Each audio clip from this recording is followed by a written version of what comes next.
Не совсем уж и гнилушки. Просто нужно было доски поломать на костер. Гнилые вроде как, ну сами видите, какие-то разлетаются, какие-то не разлетаются.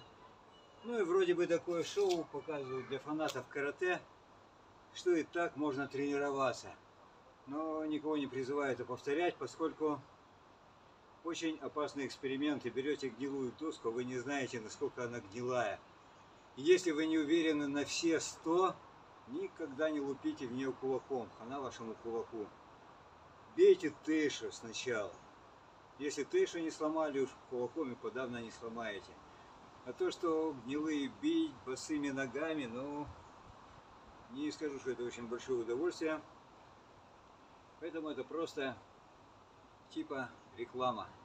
Занимайтесь карате, и руки и ноги у вас будут сильными и крепкими. Ну, побил, ну, поболит несколько дней, все пройдет, руки крепче станут.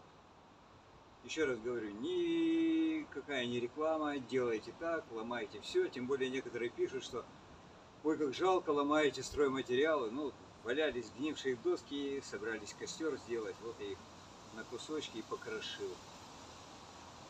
Берегите себя и становитесь сильнее.